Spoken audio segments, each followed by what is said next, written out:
russellformining.com.au, and I'm here at the RIU Resources Round-up in Sydney for 2024.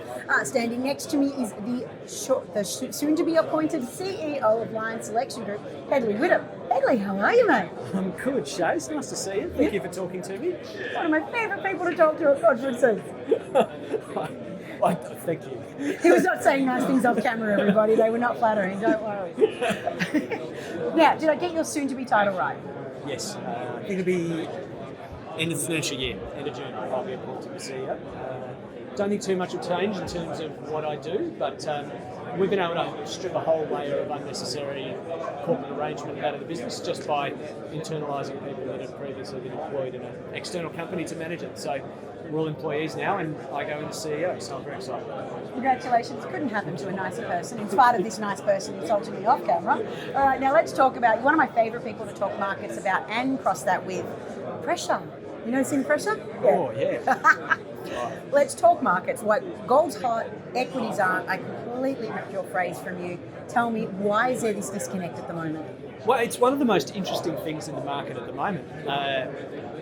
Gold is flying. I mean, everybody knows that if you look at the charts, but it looks like most of the buying in gold has come from, like, these are Eastern sources, Chinese retail, right through to Chinese central banks, and other Eastern economies.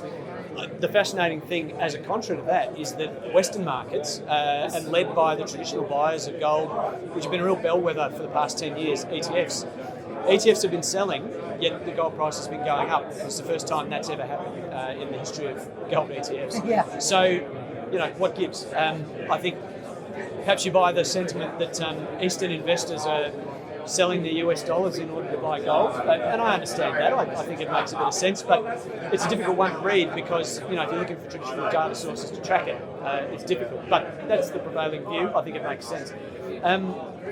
Gold equities, they're affected by a risk appetite, particularly we're now talking about Western financial markets, right, where most gold equities are owned. Western equity markets have been very, very risk-off since interest rates started to go up. So since early 2022, when interest rates went from sort of 1 to 5, that's when the equity market said, well, interest rates are real. And a lot of money got sucked out of micro caps, small caps, and it's gone into the big cap stuff. So around this conference, anyone who's in gold, they've seen the price go up, but their equity price hasn't reacted anywhere nearly as much as they think it should, particularly given that if they've got gold in the ground, it's increased in value. But I think investors more than ever are aware of what's the cost going to be to extract it and where are you going to get that money from. Because funding those things that's not a risk-off enterprise. No, they're two different things. And just to add to your point about how gold ETFs have been selling in this rally, it is an unusual feature of this gold bull market. And I have it on, talking to gold dealers in Australia. This is not a buying rally for retail investors. This has been one people have been selling into, which is an unusual feature of a gold bull market.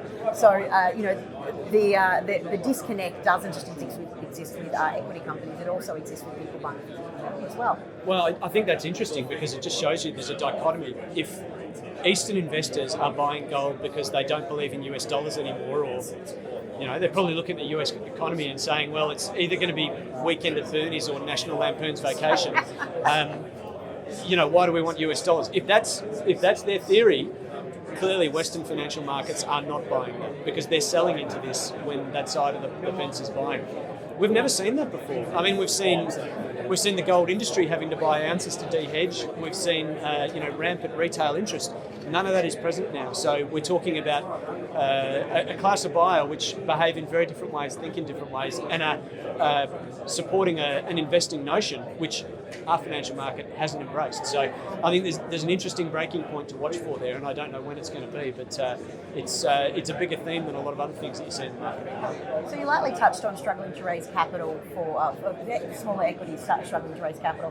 Lion Selection Group, I know, is sitting on a large cash balance sheet. Now, obviously, you've come to the RIU. I have no doubt you're sniffing out some interesting companies.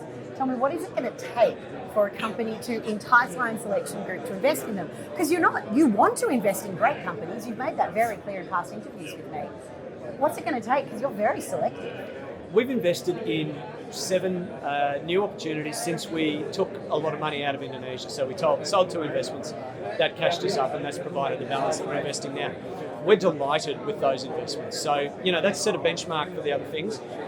they're fairly gold centric. So I think we're up about 25% on that money which we've deployed, and that's in a market where the juniors aren't flying. So I'm pleased with that performance. Well, what's it going to take?